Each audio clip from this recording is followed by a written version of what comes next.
pouco sobre a temporada de vestibulares 2015. Esperamos que você tenha ido super bem e estamos aqui para fazer um balanço geral do que houve nesse ano nas diversas disciplinas. Recebemos agora o professor Flávio, de Física, que vai falar um pouco sobre o nível de complexidade e também sobre os principais conteúdos da temporada de vestibulares 2014 e 2015. Pessoal, tudo bem? Vamos falar do grau de complexidade dos exames, começar pelo Enem e depois os vestibulares 2015.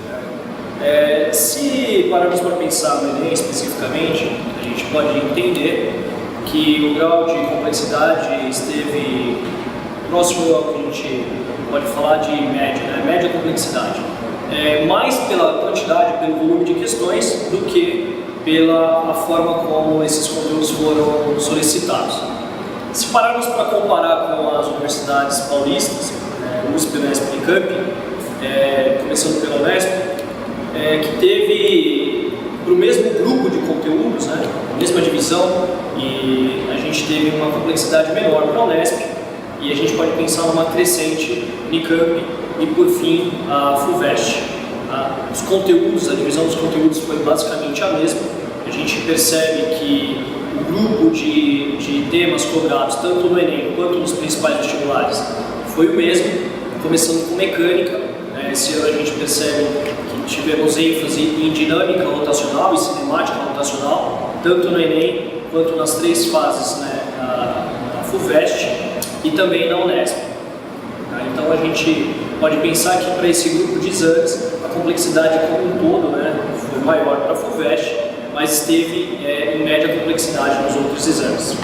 Professor, qual a questão ou quais as questões que você destacaria em Física nessa temporada de vestibulares?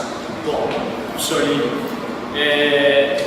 eu queria destacar o conjunto de conceitos que foram tratados nos grandes vestibulares e no Enem 2014, que foram os enfoques dados para o grande tema que é mecânica e especificamente a dinâmica rotacional.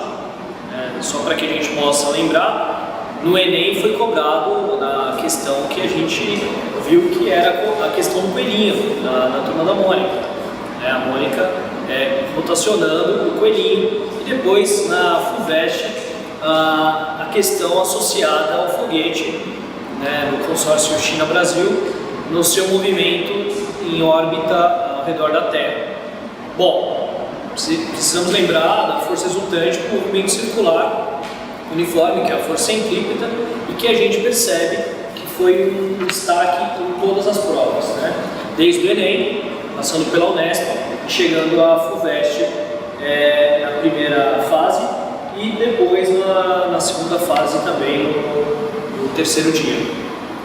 Bom, quando pensarmos nesse tipo de abordagem, eu gostaria de destacar a forma como isso foi cobrado nos exames.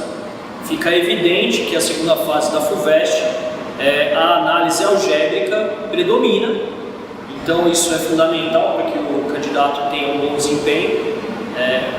A capacidade de resolução algébrica associada aos conceitos físicos torna a resolução mais completa e, obviamente, o candidato aumenta as suas chances de aprovação.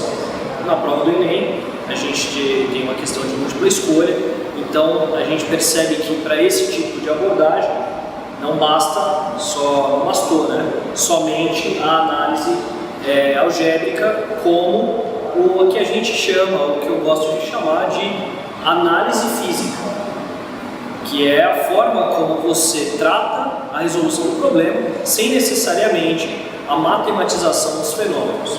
Então, isso se mostra mais presente no Enem, mas a gente percebe também uma pequena inclinação já nos outros grandes exames para esse tipo de abordagem, ou seja, foi por terra aquela ideia de que decorar uma equação já se mostra o suficiente para a resolução de uma prova de física, seja qual for o grande exame. Então, essa é a nossa análise pela tendência na forma como os vestibulares estão abordando as questões associadas à física. Flávio, obrigado pela sua participação. Ela foi muito interessante e vai auxiliar todos aqueles que se interessam por vestibular para entender melhor como a física está caindo nos grandes exames. Bom, então pessoal, um grande abraço, 2015 para os novos candidatos, novos alunos, e para os nossos alunos de 2014 um abraço, que venham apenas para nos dar a notícia de que foram aprovados e fizeram a matrícula.